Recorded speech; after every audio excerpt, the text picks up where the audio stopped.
ये बताइए दलित का अर्थ क्या होता है? सताया हुआ। कई बार मैंने बताया भी है कि दलित का अर्थ क्या होता है? सताया हुआ। चलिए हम लोग शुरू करते हैं। और ये किस प्रकार एक बड़े आदमी बनते हैं? जूठन। शुरू करते हैं। ये आत्मकथा है ना। जीवनी को बोलते हैं बायोग्राफी, और जो अपने से लिखा जाता है उसको बोलते हैं आत्मकथा, ऑटोबायोग्राफी। ठीक है, जीवनी माने बायोग्राफी, ऑटोबायोग्राफी माने आत्मकथा। एक रोज हेडमास्टर कलीराम ने अपने कमरे में बुलाकर पूछा, क्या नाम है बे तेरा? ओम प्रकाश सर। मैंने डरते डरते धीमे स्वर में अपना नाम बताया। हेडमास्टर को देखते ही बच्चे सहम जाते थे। पूरे स्कूल में उनकी दहशत थी। चूहड़े का है? हेडमास्टर का दूसरा सवाल उछला। जी सर। ठीक है, वो जो सामने शीशम का पेड़ खड़ा है उस पर चढ़ जा और टहनियाँ तोड़कर झाड़ू बना ले, पत्तों वाली झाड़ू बनाना, और पूरे स्कूल के ऐसा चमका दे जैसा शीशा। तेरा ये तो खानदानी काम है, जा फटाफट लग जा काम पे। ठीक है, कौन से पेड़ पर शिक्षक ने चढ़वाया था? शीशम के पेड़। ये नोट्स करेंगे। हेडमास्टर के आदेश पर मैंने कमरे बरामदे साफ कर दिए। तभी वे खुद चलकर आए और बोले, इसके बाद मैदान भी साफ कर दे। लंबा चौड़ा मैदान मेरे वजूद से कई गुना बाहर था, जिसे साफ करने में मेरी कमर दर्द करने लगी थी। धूल से चेहरा सिर अट गया था, मुंह के भीतर धूल घुस गई थी। मेरी कक्षा में बाकी बच्चे पढ़ रहे थे और मैं झाड़ू लगा रहा था। हेडमास्टर अपने कमरे में बैठे थे, लेकिन निगाह मुझ पर टिकी हुई थी। बैठ के पढ़ा रहे थे और निगाह किस पर थी? ओम प्रकाश वाल्मीकि पर, कि बाहर रहा है कि नहीं। हेडमास्टर अपने कमरे में बैठे थे, लेकिन निगाह मुझ पर टिकी हुई थी। पानी पीने तक की इजाज़त नहीं थी मुझे। पूरा दिन मैं झाड़ू लगाता रहा। तमाम अनुभवों के बीच कभी इतना काम नहीं किया था। इतना छोटा से बड़ा हो गए थे, इतना अनुभव हो गया था, लेकिन इतना बड़ा काम बाबू जिंदगी में वो नहीं किए थे। वैसे भी घर में भाइयों का मैं लाडला था। दूसरे दिन स्कूल पहुंचा। जाते ही हेडमास्टर ने फिर झाड़ू के काम पर लगा दिया था। पूरे दिन झाड़ू देता रहा। मन में एक तसल्ली थी कि कल से कक्षा में बैठ जाऊंगा। तीसरे दिन मैं कक्षा में चुपचाप जाकर बैठ गया। थोड़ी देर बाद उनकी दहाड़ सुनकर मैं थर थर कांपने लगा था। एक त्यागी लड़के ने चिल्लाकर कहा, मार साहब वो बैठा है कोने में। बता दिया कोई। हेडमास्टर ने लपक कर मेरी गर्दन दबोच ली। रहने क्वेश्चन आता है कि किसने वाल्मीकि जी की गर्दन दबोची थी? हेडमास्टर कलीराम। उनकी उंगलियां के दबाव मेरी गर्दन पर बढ़ रहा था, जैसे कोई भेड़िया बकरी के बच्चे को दबोच कर उठा कर लेकर जाता है। कक्षा से बाहर खींचकर उसने मुझे बरामदे में ला पटका। चीख कर बोले, जा लगा पूरे मैदान में झाड़ू। भयभीत होकर मैंने 3 दिन वही पुरानी शीशम की झाड़ू उठा ली। मेरी तरह से उसके पत्ते सूख कर झड़ने लगे थे। जैसे हम भी पतले होते जा रहे थे झाड़ू लगाते लगाते, उसी तरह शीशम के पत्ते भी सूख कर झड़ रहे थे। सिर्फ बची थी तो मेरी हड्डी की तरह पतली पतली टहनियाँ। मेरी आंखों से आंसू बहने लगे थे। रोते रोते मैदान में झाड़ू लगाने लगा। स्कूल के कमरे की खिड़की दरवाजों से मास्टरों और लड़कों की आंखें छिप छिप कर तमाशा देख रही थी। मेरा रोम रोम यातना की गहराई में लगातार गिर रहा था। मेरे पिताजी अचानक स्कूल के पास से गुजरे। मुझे स्कूल के मैदान में झाड़ू लगाता देख कर ठिठक गए। अरे झाड़ू लगा रहा है। बाहर से ही आवाज़ देकर बोले, मुंशी जी यो क्यों कर रहा है? वे प्यार से मुझे मुंशी जी कहा करते थे। लिखवा दिए हैं। उन्हें देखकर मैं फपक पड़ा। वे स्कूल के मैदान में मेरे पास आ गए। मुझे रोता देखकर बोले, मुंशी जी रोते क्यों हो? ठीक से बोल, क्या हुआ है? मेरी हिचकियाँ बंद गई थी। हिचक हिचक कर पूरी बात पिताजी को बता दी। 3 दिन से रोज झाड़ू लगवा रहे हैं, कक्षा में पढ़ने भी नहीं देते। रो रो कर ओम प्रकाश वाल्मीकि जी अपने पिताजी से बता रहे हैं। पिताजी ने मेरे हाथ से झाड़ू छीन कर दूर फेंक दी। उनकी आंखों में आग की गर्मी उतर आई थी। हमेशा दूसरों के सामने कमान बने रहने वाले पिताजी की लंबी लंबी घने मूछें गुस्से से फड़फड़ाने लगी थी। चीखने लगे, कौन सा मास्टर है वो जो मेरे लड़के से झाड़ू लगवाया है, निकल बाहर जल्दी। पिताजी की आवाज़ पूरे स्कूल में गूंज गई थी, जिसे सुनकर हेडमास्टर सहित सभी मास्टर बाहर आ गए थे। कलीराम, हेडमास्टर ने गाली देकर मेरे पिताजी को धमकाया। है ना, हेडमास्टर गाली देकर पिताजी को बोलने लगा, लेकिन पिताजी पर धमकी का कोई असर नहीं हुआ। उसी रोज जिस साहस और हौसले से पिताजी ने हेडमास्टर का सामना किया, मैं उसे कभी नहीं भूल पाया। सोच लीजिए कि किस प्रकार पहले दलितों को सताया गया है। जो भी दलित थे, पहले 4 वर्ण थे, पता है ना, ब्राह्मण, क्षत्रिय, वैश्य, शूद्र। पूजा पाठ कराने वाले ब्राह्मण, मारपीट करने वाले योद्धा, जो वीर कमान संभालने वाले जो थे क्षत्रिय, व्यापार करने वाले वैश्य और काम धंधा करने वाले शूद्र। अगर वे किसी जगह पर जाते थे ना, और भगवान का नाम ले लेता कोई बच्चा जाकर मंदिर तर, वो जगह अपवित्र हो जाती थी और उस बच्चा का जीभ काटना पड़ता था। समझ जाओ, इतना ब्राह्मण भी अत्याचार किया हुआ है दलित पर।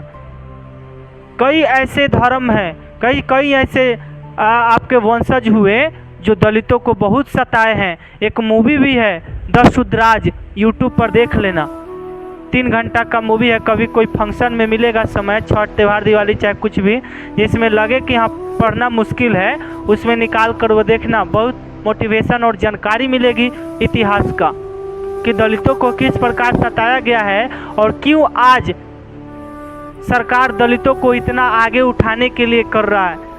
इतना इसलिए कर रहा है कि जो लेवल है ना, उस लेवल में सब कुछ बराबर आ जाए और एक समय के बाद ये आरक्षण को ख़त्म कर दिया जाए, है ना। बहुत पीछे था लोग दलित, आज इतना ऊपर उठ रहा है लोग। नहीं तो आज भी अगर इसको नहीं सरकार उठाती तो आज इसका नामो निशान मिट गया रहता। सभी मानवता है, मानवता में एक प्रकार सब कोई रहता है। समझ रहे हैं बातों को।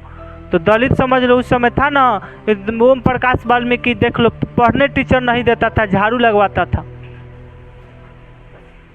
ऐसे ही भीमराव अम्बेडकर के द्वारा हुआ है, APJ अब्दुल कलाम के आज़ाद के साथ हुआ है। बड़े बड़े ऐसे लोग हुए हैं जिनके साथ भेदभाव हुआ है, और इतिहास गवाह है कि जिसके जिसके सीने पर चोट लगी है वही इतिहास को लिखे हैं। समझ रहे हैं ना।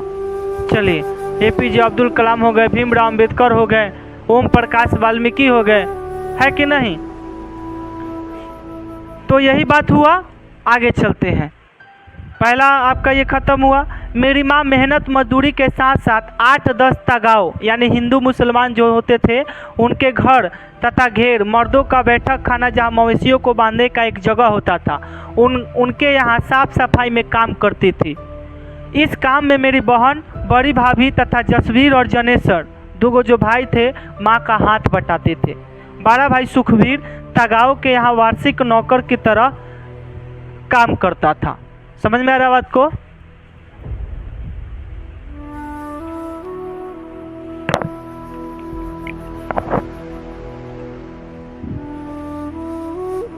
ये जो पाठ पढ़ाए थे सिपाही की माँ, वो क्या है एकांकी। जो सिपाही की माँ नहीं पढ़ा होगा जाकर पढ़ लेना, यूट्यूब पर आज चढ़ जाएगा, क्वेश्चन भी और वो भी। चलिए हाँ आगे देखते हैं।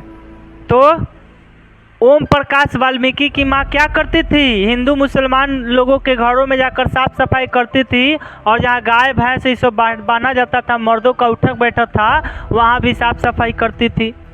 इस काम में मेरी बहन और बड़ी भाभी जसवीर यानी सुखवीर का पत्नी, बड़ी भाभी यानी सुखवीर का पत्नी, और 2 भाई जसवीर और जनेवर दिया है, जनेश्वर होगा, हाँ, वार्षिक नौकर की तरह काम करते थे लोग। कहीं दूसरे जगह जाकर वर्ष पर, सालाना पर काम करते थे लोग। प्रत्येक टागा के घर में 10 से 15 मवेशी सामान्य बात थी। उनका गोबर उठाकर गांव से बाहर कुरड़ियों या उपले बनाने की जगह पर डालना पड़ता था। प्रत्येक घर से हर रोज 5-6 टोकरे गोबर निकलता था। सर्दी के महीनों में यह काम बहुत ही कष्टदायक होता था। गाय, बैल और भैंस के सर्दी से बचाने के लिए बड़े बड़े दलानों में बांधा जाता था, जिनमें गन्ने की सूखी पाती या फूस बिछा होता था। रात भर जानवरों का गोबर और मूत्र उसी दलान में फैलता रहता था। 10-15 दिनों बाद एक बार पाती बदली जाती थी और उसके ऊपर सूखी पाती बिछा दी जाती थी। इतने दिनों में दलानों में भरी दुर्गंध से गोबर ढूंढ ढूंढ कर निकालना बहुत तकलीफदेह होता था। दुर्गंध से सिर भिन्ना जाता था। कौन कौन ऐसे इसमें छात्र हैं जो गाय भैंस के तबेलों में सोए हुए हैं? बकरी हो गया, चाहे उसके तबेलों में सोए हुए हैं, स्टडी किए हुए हैं। कोई है? कोई नहीं है। मैं हूँ, सोए हुआ हूँ। एक और गाय बनाता था, चाहे 10-12 गो बकरियाँ बनाती थी। नीचे ठंडा में उसका पुअला बिछाया जाता था, उसी में मेरा खटिया लगता था। उसके बाद जब स्ट्रगल के समय के बचपन की बातें बता रहे हैं, करकट को बांध देते थे पलानी में, वहीं पर सब किताब रखते थे, पढ़ते थे। जिस प्रकार लेखक के साथ घटना हुआ है, कुछ घटना ऐसा ही मेरे साथ भी घटित हुआ है ना। तो याद रखना, ये जो लेखक हैं बता रहे हैं कि उस समय जब गाय भैंस बैल सब बांधा जाता था तो उनके मल मूत्र से सिर भिन्ना जाता था, महक से सिर भिन्ना जाता था। ये पढ़ भी नहीं पाते थे। ठीक है, आगे सुनिएगा क्या बोल रहे हैं। इन सब कामों के बदले में मिलता था 2 जानवर पीछे फसल के समय 5 सेर अनाज, 5 सेर अनाज यानी लगभग 2.5 किलो अनाज। ठीक है, 10 मवेशी वाले घर से साल भर में 25 सेर 12-13 किलो अनाज। दोपहर के समय हर घर से बची खुची रोटी, जो खास तौर पर चूहड़ों को देने के लिए आटे में भूसी मिलाकर बनाई जाती थी। कभी कभी जूठन भी भंगन की टोकरी में डाल दी जाती थी। ठीक है, शादी ब्याह के मौके पर जब मेहमान या बाराती खाना खा रहे होते थे तो चूहड़े के बाहर बड़े बड़े टोकरे लेकर बैठे रहते थे। बारात के खाना खा चुकने पर जूठी पतले उन टोकरों में डाल दी जाती थी, जिन्हें घर ले जाकर वे जूठन इकट्ठा कर लेते थे। पूरी रात के पूरी के बचे खुचे टुकड़े, एक आधा मिठाई के टुकड़ा या थोड़ी बहुत सब्जी पत्तल पर पाकर बाँछें खिल जाती थी। सोच लो किस तरह इस लेखक के परिवार को खाने के लिए भी तरसना पड़ा है। पूरी के बचे कुछ टुकड़े, एक आधा मिठाई के टुकड़ा, थोड़ी बहुत सब्जी पत्तल पर पाकर मन खुश हो जाता था। जिस बारात के पतलों से जूठन कम उतरती थी, कहा जाता था कि भूखर लोग आ गए हैं, सारा चट कर गए हैं।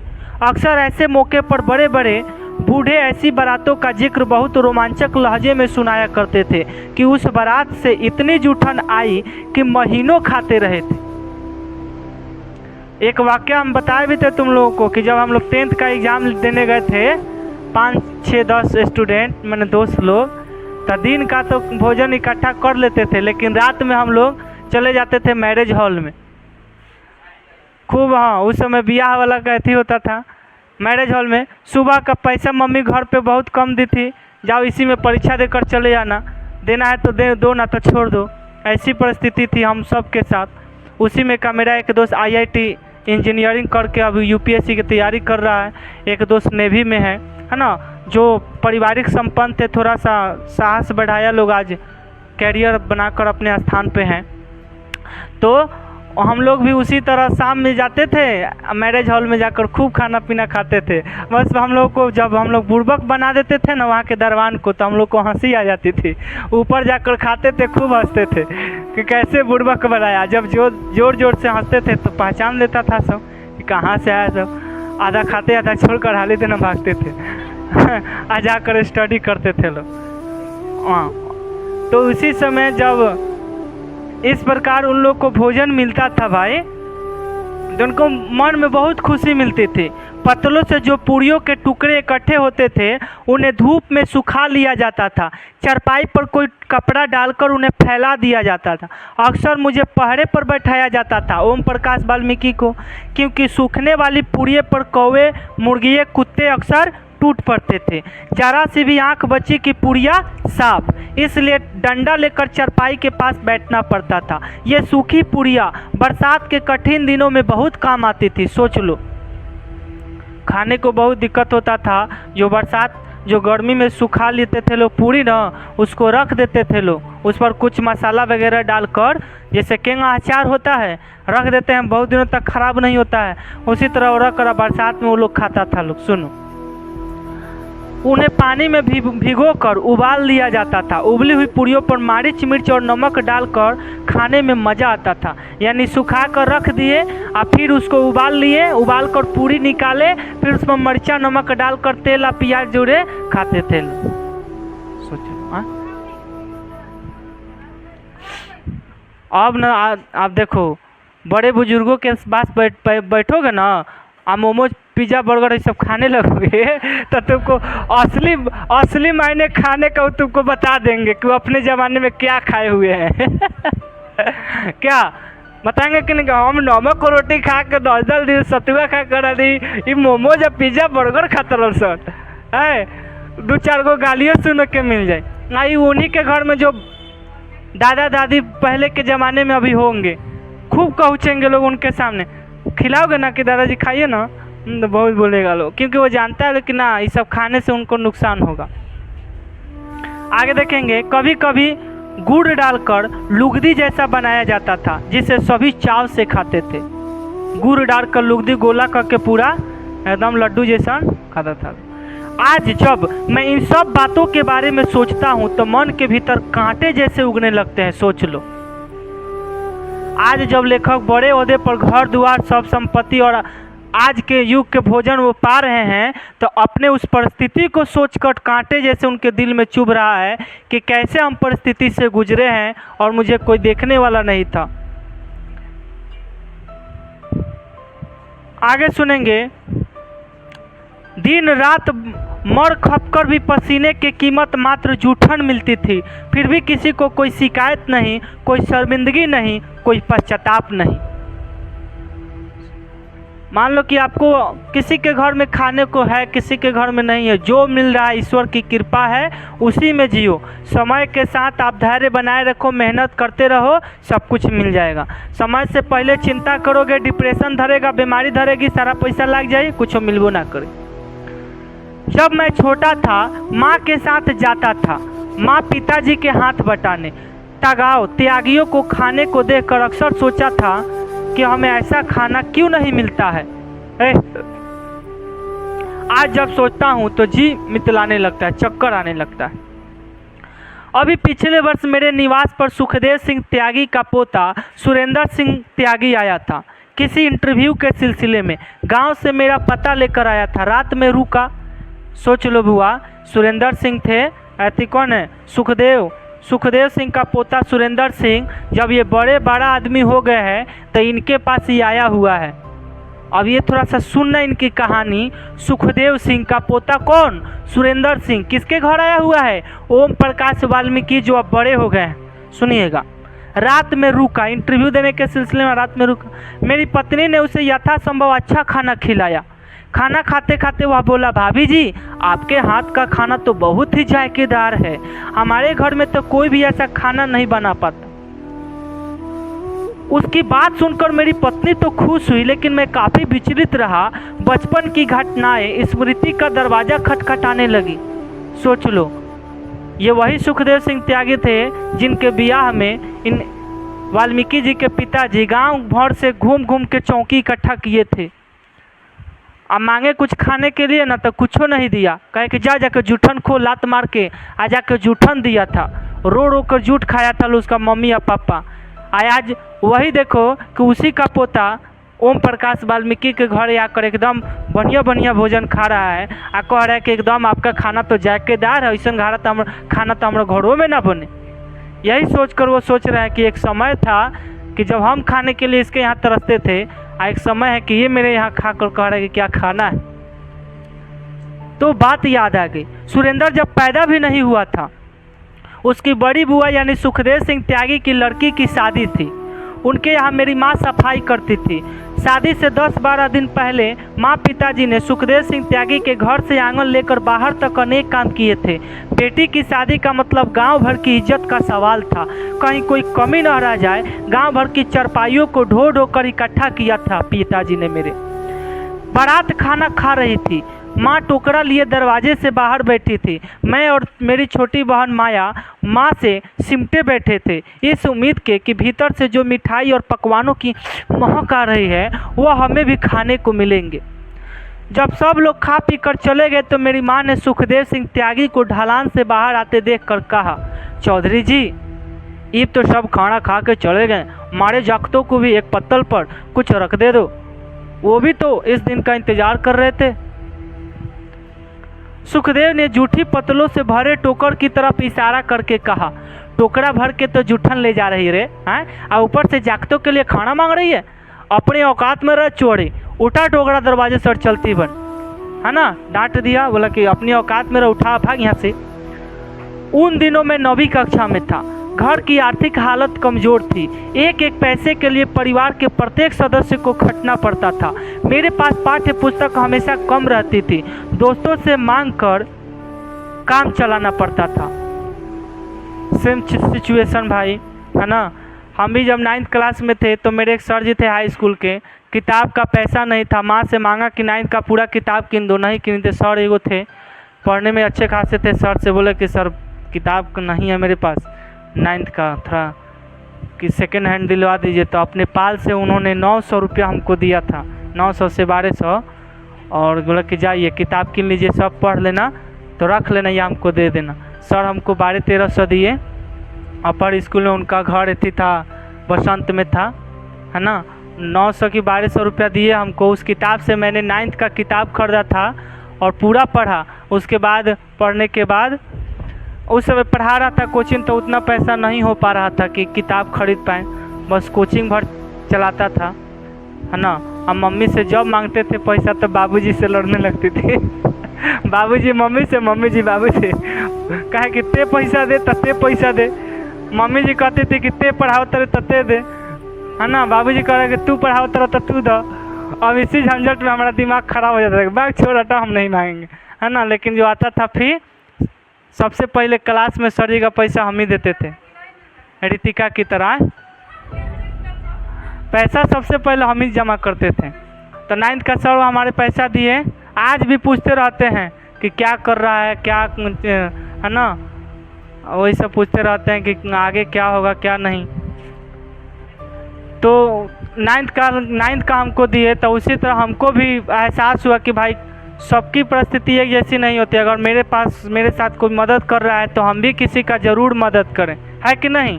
अगर आपके पास उतना कैपेसिटी है तो ज़रूर मदद करो, आपका ज़रूर नाम लेगा।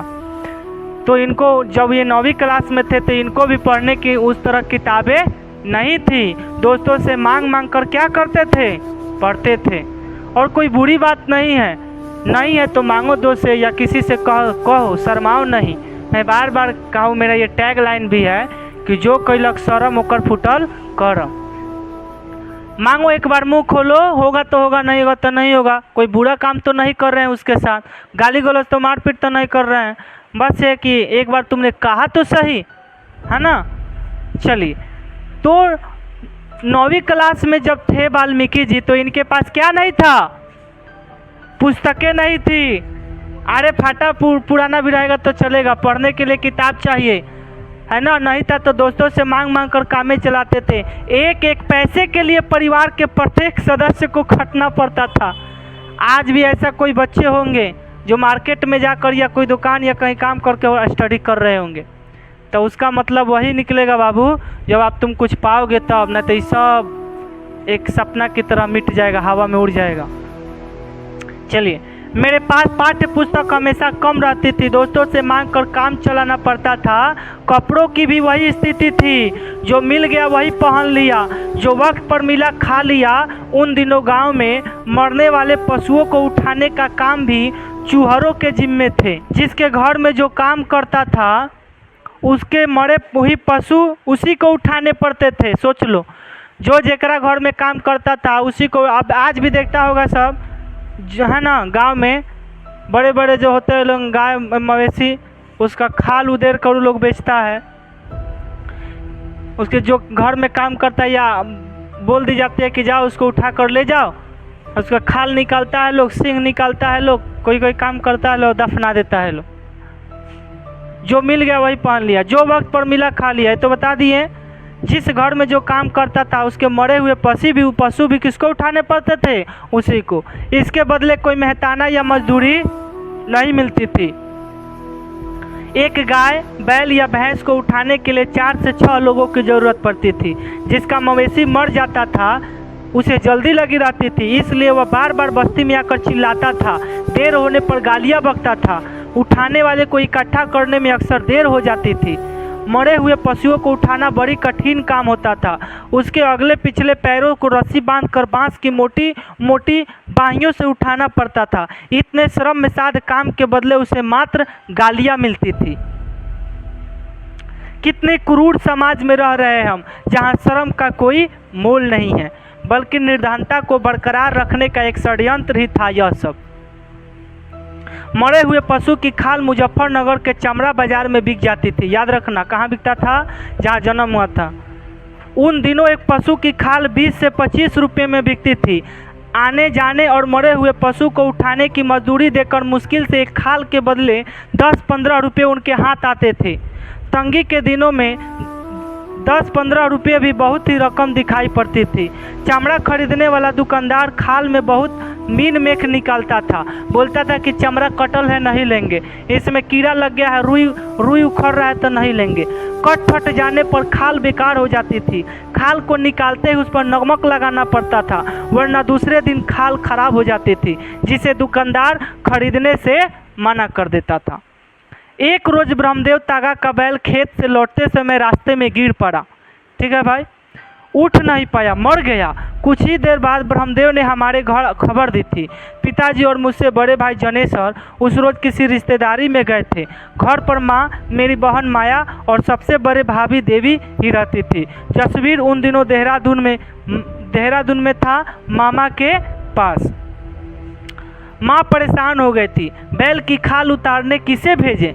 बस्ती में 1-2 लोग थे, लेकिन कोई भी उस समय जाने को तैयार नहीं था। माँ ने चाचा से बात की, वे तैयार हो गए थे, लेकिन उनके साथ किसी को जाना चाहिए, अकेले वे खाल नहीं उतार पाएंगे। मैं उस समय स्कूल में था। माँ ने थक हार कर मुझे ही बुला लिया। माँ नहीं चाहती थी कि वह काम मुझसे करना पड़े, लेकिन खाल बेचकर जो 10-15 रुपये मिलने वाले थे उन्हें छोड़े जाने की स्थिति में माँ नहीं थी। माँ सोचती थी कि उसका खाल वगैरह वो सब मर जाएगा तो उधेड़ लेंगे तो उसे 10-15 रुपये मिलेंगे। उन्हें छोड़ जाने की स्थिति में माँ नहीं थी। हार कर माँ ने मुझे चाचा के साथ भेज दिया। मेरे चाचा 16 महाकामचोर थे। चाचा उनके कामचोर थे, वे है ना सारा दिन ढोल ताशों में लगे रहते थे, मेहनत के काम से कतराते थे। चाचा उनके क्या करते थे? ढोल ताशे बजाते थे। माँ को फिक्र लगी रहती थी कि कहीं हमारे पहुँचने से पहले ही बैल पर गिद्ध या जंगली जानवर न टूट पड़े। चाचा ने खाल उतारनी शुरू की। मैं उनकी मदद कर रहा था। चाचा का हाथ धीरे धीरे चल रहा था। पिताजी जैसी कुशलता उसमें नहीं थी। थोड़ी देर बाद वे थक कर बीड़ी पीने बैठ गए। चाचा ने एक छुरी मेरे हाथ में पकड़ा दी, बोले, धीरे धीरे खाल उतारो, अकेले से तो शाम तक नहीं उतरेगी। छुरी पकड़ते ही मेरे हाथ कांप रहे थे। अजीब से संकट में फंस गया था। चाचा ने छुरी चलाने का ढंग सिखाया। उस रोज मेरे भीतर बहुत कुछ था जो टूट रहा था। चाचा की हिदायत पर मैंने बैल की खाल उतारी थी। मैं जैसे स्वयं ही गहरे दलदल में फंस गया था। जहाँ से मैं उबरना चाहता था, हालात मुझे उसी दलदल में घसीट रहे थे। चाचा के साथ तपती दुहरी में जिस यातना का मैंने भोगा था, आज भी उसके जख्म मेरे तन पर ताज़ा है।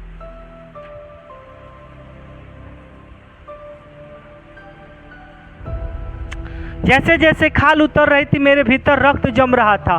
खाल उतारने में कई घंटे लग गए थे। चाचा ने खाल को जमीन पर फैला दिया। उस पर लगे खून को सूखी जमीन ने सोख लिया था। चाचा ने खाल को चादर में बांध दिया था। गठरी उठाकर सर पर रख ली थी। लगभग 2 मील की दूरी पर हमारा घर था। बोझ के कारण चाचा को तेज चलना पड़ता था। मैं हाथ में छुरी पकड़कर उनके पीछे पीछे लगभग दौड़ता जाता था। बसेरा जाने वाली पक्की सड़क से हम लोग बस अड्डे के पास पहुंच गए थे। गठरी सिर से उतार कर चाचा ने जमीन पर रख दी थी। यहाँ से आगे तुम ले जाओ, मैं थक गया हूँ। और कोई आया है? उस रोज मैंने चाचा से बहुत कहा, है ना, लेकिन वे नहीं माने। चाचा बस अड्डे की भीड़ पर पार करा दो। बोला कि चाचा बस भीड़ पार करा दो, मेरे स्कूल की छुट्टी का समय है ना। मेरे स्कूल के सभी साथी यह ले जाते हुए देखेंगे तो स्कूल में मुझे तंग करेंगे। मैंने गिड़गिड़ा कर रुआसी आवाज़ में चाचा से कहा था, किंतु वे नहीं पसीजे। गठरी मेरे सिर पर रख दी। गठरी का वजन मेरे वजन से ज़्यादा था, मजबूरन उठाकर चलना पड़ा। बस अड्डे की परिचित भीड़ से मैं रोज़ जिस तरह से निकला, मेरा ही मन जानता था। एक भय लगाकर मेरा पीछा कर रहा था, कोई देख न ले, कोई सहपाठी न मिल जाए, अगर कोई पूछ बैठा तो क्या बताऊंगा। घर तक पहुंचते पहुंचते मेरी टांगें जवाब दे रही थी। लग रहा था अब गिरा। गांव के किनारे किनारे चलकर लंबा चक्कर काटा था बस्ती तक पहुंचने के लिए। मुझे उस हालत में माँ देखकर रो पड़ी थी। मैं सिर से लेकर पांव तक गंदगी से भरा हुआ था। कपड़ों पर खून के धब्बे साफ दिखाई दे रहे थे। बड़ी भाभी ने उस रोज माँ ने क्या कहा था, इसने ये न करवा, भूखे रह लेंगे, इन्हें इस गंदगी में ना घसीटो। भाभी के ये शब्द आज भी मेरे लिए अंधेरे में रोशनी बनकर चमकते हैं। मैं उस गंदगी से बाहर निकल आया हूँ, लेकिन लाखों लोग भी उस घिनौने की जिंदगी में जी रहे हैं।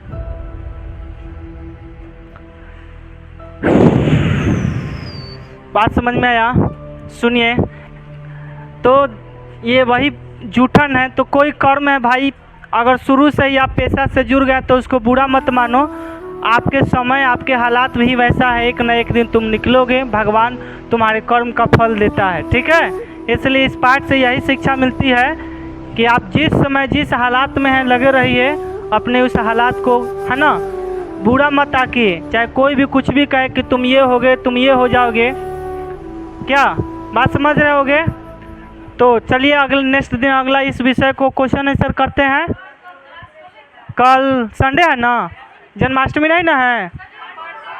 हाँ, तो कल पढ़ाएंगे, मंडे को बंद कर देंगे, ठीक है। मिलते हैं नेक्स्ट टाइम में, जाइए।